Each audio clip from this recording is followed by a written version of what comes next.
Hola a todos, muchísimas gracias por visualizar este video. En esta oportunidad me encuentro con el docente de filosofía de la institución educativa Manuel Uribe Ángel, el profesor Juan Andrés Alzate. ¿Cómo se encuentra? Muy bien, muchas gracias. Gracias a usted por permitirnos ese espacio y tener la disposición de realizar esta entrevista para la materia o el curso de investigación educativa y pedagógica. Vamos a estar realizando algunas preguntas en relación a lo que son las problemáticas educativas de su institución. Entonces, de eso va a estar relacionada esta entrevista. Empecemos con la primera pregunta, que es: ¿en dónde está ubicado el colegio y cuáles son las características del sector en cuanto a seguridad, ambiente sociocultural y, por supuesto, facilidad de acceso? Bien, la institución educativa se encuentra ubicada en la comuna nororiental de Medellín, en la comuna 2. El sector se llama Andalucía La Francia. Es un sector pues pobre de la ciudad, con antecedentes históricos pues de ser un barrio de invasión, que como todos los de esa zona de Medellín,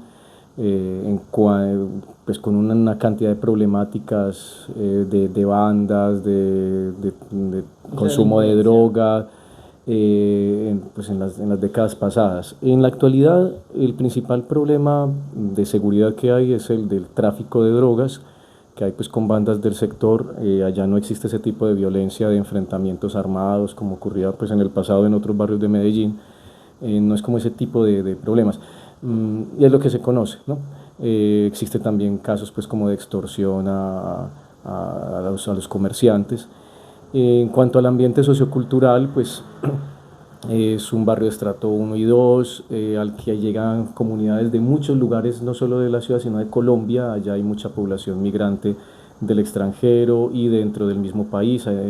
Ya tenemos, en el colegio tenemos personas de todos los departamentos de Colombia, gente que ha llegado aquí a Medellín por desplazamiento por la violencia o desplazamiento por pobreza, y pues van a dar a este barrio. En cuanto a facilidad de acceso, pues el barrio tiene una ubicación muy estratégica porque pues está justo en la zona de influencia del metro de Medellín, de la estación Acevedo y de las estaciones del metro Cable. El transporte público pues en la ciudad sin lugar a dudas es muy bueno, entonces por ese lado no hay dificultad. No tiene los problemas de trazado de las vías ni de infraestructura que tienen los barrios de más arriba, pues de Populares hacia arriba, Santo Domingo, que son barrios mucho menos planificados, en los que hay unas dificultades de movilidad muy grandes, que allá se vara un carro y realmente colapsa el barrio, porque yo trabajé un tiempo en esa zona. Aquí no es tan complicado eso, por lo menos la parte alrededor del colegio, pero tiene pues también sus limitaciones, obviamente, porque pues, por el origen del barrio no toda la infraestructura está pues bien pensada, pero en general hay una facilidad de acceso y es una comunidad pues que vive en unas condiciones materiales un poco difíciles, pero que son a la hora de la verdad las de la mayoría de personas en esta ciudad. Perfecto, muchísimas gracias. Y en cuanto ahora a la infraestructura como tal de la institución, además de los salones y de los espacios para la recreación y el deporte, ¿qué otros recursos locativos cuenta en la institución para favorecer la educación integral de los estudiantes? Bueno, los colegios públicos son muy limitados en esos aspectos, y hay que tener en cuenta otro asunto, y es que por la geografía del lugar, es un lugar muy empinado. Allá no es posible hacer edificios de gran tamaño. Entonces lo que existe allá es que hay muchos colegios muy pequeños. Entonces, escuelitas, sí, una planta de 1 o 2 pisos. El colegio donde yo estoy es un colegio relativamente pequeño, cuenta con un patio pequeño, o sea, y ya tiene una población grande, es una población de más de 1000 estudiantes. Entonces solamente contamos con lo básico: las aulas, el patio principal, el restaurante, y pues las aulas de sistemas. Son los espacios con los que contamos. No tenemos otro tipo de canchas como puede haber en otros colegios que tienen de fútbol, de béisbol, separado, que algunas tienen piscina, hay colegios públicos que las tienen. No es nuestro caso, entonces el espacio físico es muy limitado, lo que hace también cambiar muchas dinámicas. Allá, por ejemplo, pues no es lo ideal, pero entonces hay que controlarles mucho, por ejemplo, el movimiento de los chicos en el descanso, porque allá el peligro de un golpe o de una caída es muy alto. Por eso, porque el espacio es pequeño, ya el descanso es en los corredores prácticamente. Okay. Bueno, y aparte de la infraestructura, hablemos ahora de los aspectos pedagógicos. ¿Y cuáles de esos aspectos pedagógicos y filosóficos y también culturales, por supuesto, definen la identidad académica de la institución educativa? Bueno, mira, algo que es muy común en general en las instituciones educativas yo diría que del país es que, bueno, hay ciertos elementos de la identidad pedagógica que pueden ser comunes, pero en la práctica lo que existe es más una variedad de aplicaciones o de tendencias pedagógicas. En el PI nuestra institución dice que sigue un modelo constructivista social, pero pues en la práctica es diferente. Incluso el colegio ha apuntado un poco más al aprendizaje basado en problemas. Ahorita le está apuntando mucho también al STEAM más pues, y a la tecnología. Ahorita andamos en un proyecto de, de, de pensamiento computacional para aplicarlo. Los colegios suelen tener una feria de la ciencia, en nuestro colegio se llama la Feria del Pensamiento Computacional, entonces los proyectos van en orden a ese tipo de producciones que hacen cosas interesantísimas. Pues tenemos estudiantes haciendo circuitos para poder, por ejemplo, controlar la humedad en una planta, cosas de ese tipo, aplicando pues las ciencias pues de la informática y la tecnología a la solución de problemas, y ese método también a la solución de otro tipo de problemas, no solo que tengan que ver con la tecnología. Entonces, los elementos que definen a la institución son más en razón del desarrollo social de los estudiantes y de buscar que quieran, porque es como otro proyecto que tenemos, como que quieran enamorarse o ver la educación como una forma de salir de la pobreza y de crear un proyecto de vida, porque, bueno, yo creo que más adelante lo vamos a hablar, tiene mucho que ver como con la forma de pensar de la gente del barrio. Claro que sí. Y en cuanto a la institución, ¿cuáles son los niveles educativos que ofrece? Bueno, pues el colegio ofrece desde transición hasta el grado 11. Para el año entrante se piensa abrir un grupo de prejardín, que eso pues normalmente se maneja con lo que la gente llama pues las guarderías kinder. El año entrante se piensa abrir un grupo de esos. Y bueno, entonces es un espectro muy amplio. Tenemos, como te decía hace un momento, una población de 1000 estudiantes en la sede donde estudia el colegio. Tiene dos sedes, una de primaria y otra de bachillerato. En la sede de bachillerato tenemos unos 1000 estudiantes, primaria es más o menos la misma cantidad, o sea que atendemos entre 1800 y 2000 estudiantes de la zona. Perfecto. Y en cuanto a a la institución, ¿tiene alguna modalidad, algún énfasis en alguna modalidad en específico? Sí, el colegio, pues, como muchos colegios de Medellín, ofrece una media técnica enfocada en el diseño está apuntándole este año también al Internet de las cosas, pues, que es el Internet aplicado a procesos pues, o elementos de la vida pues, cotidiana. Y eso también pues muy en razón de lo que te decía ahorita del proyecto de pensamiento computacional. Entonces el colegio va como por esa línea. Perfecto. ¿Y cuáles proyectos transversales se desarrollan en la institución educativa y cómo es la participación de los estudiantes en cada uno de esos proyectos? Bueno, la transversalidad es más una ilusión ontológica que una realidad, porque es cierto que los saberes pueden dialogar, pero ni todo tiene que ver con todo, ni todo está separado de todo. Aclarando eso, desde luego que hay unos proyectos transversales que tienen que ver con la formación, con la identidad humana. Tenemos, pues, por ejemplo, el proyecto de prevención de consumo de sustancias psicoactivas, que ha hecho un trabajo muy interesante en la institución. Allá, creo que un problema que tenemos ahorita en muchos colegios es el consumo de vapor, porque se generalizó mucho. Veníamos de una generación que no iba a fumar, que no estaba fumando, y volvieron a fumar. Entonces ya tenemos problemas de salud serios con nuestros estudiantes, problemas de afecciones pulmonares, y eso también ha disparado el consumo de drogas. Entonces por ese lado se ha intervenido, se hacen actividades no solo dentro de las clases, también en los descansos. Bueno, están otros proyectos como el de educación vial, que apenas está empezando en nuestra institución. El proyecto también de prevención de desastres, que en estos días vamos a tener, por ejemplo, simulacros de desastres. Hay un proyecto interesantísimo que se llama la Ecohuerta, que tiene que ver con todas las áreas de ciencias naturales. Entonces nuestro colegio, aún con ese espacio tan pequeñito que tiene, logró hacer una huerta, y cada cierto tiempo sacan cosecha de cilantro, pues, de las diferentes cosas que siembran, y es algo manejado pues, por los mismos alumnos, donde están aprendiendo también a producir su propio compostaje, bueno, entonces es algo que también aporta mucho. Hay muchos proyectos, muchas actividades que se hacen allá y que bueno, según las habilidades e intereses de los estudiantes, pues los vamos involucrando. Perfecto. Hablando de que la institución tiene alrededor de 1.800 estudiantes, ¿de qué barrios o sectores provienen ellos? Bueno, el barrio, como te decía, es Andalucía La Francia. Prácticamente la totalidad de los estudiantes vienen del barrio. No tenemos pues estudiantes que vengan de muy lejos, incluso en una encuesta que hacíamos hace poco, pues el 97% de los estudiantes llegan a pie hasta el colegio. Entonces todos vienen alrededor, o sea, Andalucía La Francia, Acevedo, de pronto más lejos pues vendrá de Populares, pero todos vienen de ahí del mismo sector.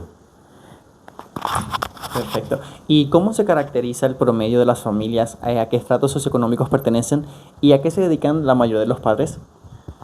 Bueno, el barrio es un barrio pobre, es un barrio pues, de estrato 1 y 2. La mayoría de nuestros estudiantes son de esos estratos socioeconómicos. Tenemos familias, la mayoría de familias son familias no nucleares, o sea, son hogares recompuestos, madres solteras o que están en su segunda o tercera unión. Entonces a veces tenemos muchos casos de chicos que tienen pues varios hermanos medios y eso es como lo más frecuente allá. Sí que hay hogares nucleares pues con una pareja estable, con hijos, pero en este sector son más la excepción que la norma, y eso también lo tenemos que tener muy presente a la hora de ver la manera en que los estudiantes se comportan en su propio medio social y gestionan sus propias emociones. Eso pues tiene mucho que ver. La mayoría de padres pues son obreros, trabajan para alguna empresa, hacen pues o sea, trabajan para otros, no son personas que manejen sus propios negocios o que no es la regla. Y pues tenemos una cantidad también muy considerable de amas de casa, ¿no? Entonces son hogares en los que trabaja una sola persona o reciben algún tipo de pensión. ¿Y alguna de esas familias pertenece de casualidad a algún grupo étnico? Bueno, técnicamente todos pertenecemos a algún grupo étnico, pero claro, por la naturaleza del sector y por la naturaleza del país, si usted escoge un aula al azar, en cualquier aula de Colombia siempre vas a encontrar diversidad étnica y cultural siempre. Entonces allá pues tenemos gente que viene del Chocó, gente que viene de Urabá, gente que viene de diferentes pueblos de Antioquia. Tenemos algunos indígenas, tenemos unos indígenas zenúes, tenemos algunos pues con padres o con parientes pues cercanos de alguna etnia indígena. Entonces tenemos gente pues con mucha diversidad, de una población afro, no tan grande como en otros barrios de la misma zona, pero la tenemos. Entonces sí, indudablemente pues, y obviamente también tenemos una población considerable de migrantes venezolanos. No es técnicamente una etnia, pero también es un grupo poblacional pues que es importante tener en cuenta. Gracias. ¿Y cómo son las relaciones entre los docentes? ¿Hay trabajo en equipo por áreas académicas o por proyectos interdisciplinares? Bueno, mira, el ambiente allá es muy bueno, el ambiente de trabajo es muy bueno realmente, nos llevamos muy bien todos los docentes y eso ayuda mucho, sí que hay cierto intercambio de prácticas docentes y eso entre nosotros. Hay trabajos que sí o sí hay que hacer en equipo, claro, que tiene que ver más que todo con los aspectos burocráticos que tiene que manejar toda institución, ¿no? El diseño de mallas, diseño de planes. Nosotros cada periodo académico dedicamos 2 semanas a hacer una actividad de integración curricular, es decir, toda la programación de todas las clases va en función de un solo proyecto, que lo hacemos entre todas las áreas. Entonces eso implica un trabajo en equipo por áreas, que yo creo que, bueno, sé que muchos colegios lo están implementando también, es una experiencia interesante. Y que bien enfocado y bien manejado puede ayudar mucho a los estudiantes a identificar o a llevar a la realidad todo eso que ven en el aula durante el año. Y en cuanto a las relaciones entre los docentes y los estudiantes, bueno, yo diría que en general son muy buenas. el trato pues siempre es muy cordial, son raros pues eso, como en toda relación humana siempre hay algún roce, alguna dificultad, pero no es como el ambiente, la percepción que uno ve de los estudiantes es muy favorable hacia los docentes, y pues de los docentes a los estudiantes pues claro, nosotros pues hacemos con mucho amor nuestro trabajo, y pues yo no tengo ningún compañero que diga que pereza venir a trabajar acá, que igual, claro, como en todo hay siempre condiciones duras, como en todo siempre hay algún estudiante más difícil que otro, pero pues eso es parte del trabajo de uno, ¿no? Claro que sí. Y hablemos ahora de la relación entre los padres y de los hijos. ¿De qué manera participan los padres de familia en las actividades escolares y en las actividades académicas de sus hijos? Bueno, de las cosas que yo he notado, yo también trabajé en el sector privado un tiempo, ya llevo 8 años en el sector público, 7, 8 años. Yo sí he notado que una de las mayores dificultades en estos colegios públicos es que los padres no se involucran tanto en el proceso de aprendizaje de los hijos, sea también por la carga de trabajo que tienen, o por diferentes circunstancias, o por su propia formación cultural, no se involucran tanto como uno esperara, porque pues, el papel del padre no es solamente mirar si hizo la tarea o no, sino que va un poquito más allá.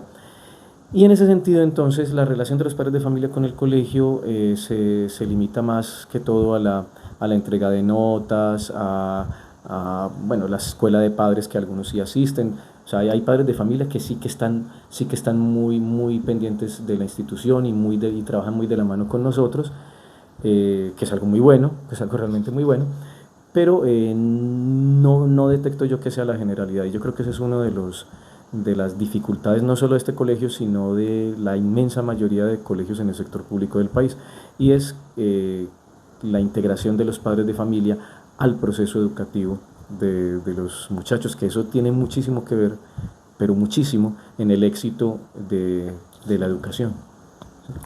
Sí, claro que sí, eso es súper importante. Y ahora, ¿cómo se comportan los estudiantes en cuanto a los espacios escolares comunes? Bueno, como te decía, pues nuestro colegio no es un colegio grande, entonces eso implica que ellos también tienen que saber controlar pues ciertos impulsos como el de querer correr y brincar a toda hora, no siempre se puede, pero yo diría que o sea, su comportamiento es el normal y el típico de cualquier persona de su edad, no, pues igual nuestro colegio tampoco es un ambiente pues coercitivo, no. Entonces su comportamiento yo creo que es el adecuado en cada lugar. En general hay una buena disciplina, el colegio pues tiene como un buen historial en ese aspecto.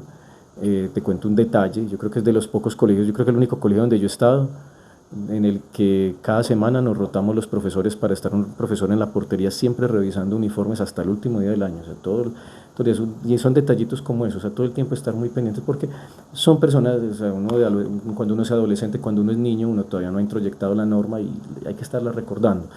Y pues yo siento que en general hay un buen comportamiento, no tenemos esos problemas graves que de pronto uno se imagina o que uno escucha por ahí de otros lugares. No, allá hay un buen ambiente en general. Perfecto. Y hablando ahora pues, de que el espacio es muy pequeño, ¿cómo o qué estrategias institucionales ustedes aplican para el control de la disciplina? Bueno, mira, eso va también mucho en la experiencia del docente, no basta una estrategia institucional porque pues cuando uno llega a un colegio la estrategia institucional es contrólelos y bueno, ¿y qué es controlar los estudiantes? Eso depende de ciertas tácticas psicológicas, de saberles llegar. Como decía Montessori, uno primero tiene que llegarle al corazón a los estudiantes, a los jóvenes. Si uno no se los gana es muy difícil tener un control de clase. Ahora, defíname qué es control de clase. Si control de clase es tenerlos callados, eso es tenerlos aterrados, eso no es tener ningún control de clase porque uno no sabe si te están atendiendo o no, si están aprendiendo o no. Entonces, bueno, las estrategias entonces van más desde la comunicación con el estudiante y algo que sí es como un acuerdo tácito entre todos los docentes es que nosotros evitamos al máximo la confrontación o la agresividad con ellos. Nosotros sí tenemos un trato mucho más amistoso y hemos visto que eso funciona muy bien. Hemos visto que eso funciona muy bien porque cuando ellos se ganan el respeto del docente y el cariño del docente, las cosas funcionan mejor. O sea, hay gente que quiere resultados de una y desde el primer día, pero con chicos eso no es tan sencillo. Eso no es tan sencillo. Uno tiene que tener muchísima paciencia como docente. Uno sabe que como docente va a tener que aguantarse estudiantes que te van a alzar la voz, que te van a contestar feo por tonterías, pero uno tiene que entender cómo es la psicología del docente primero, perdón, del adolescente primero. Y sobre todo, y yo creo que es una cosa clave y es algo que nos funciona mucho a los docentes allá, y es que uno nunca debe invalidar las emociones o los sentimientos de los estudiantes. Y eso funciona mucho. Cuando uno valida las emociones, uno dice, bueno, entiendo por qué estás así, entiendo por qué te sientes así, ya el estudiante cede y las cosas funcionan. ¿Y cuáles son esas actitudes de los estudiantes ahora frente al estudio?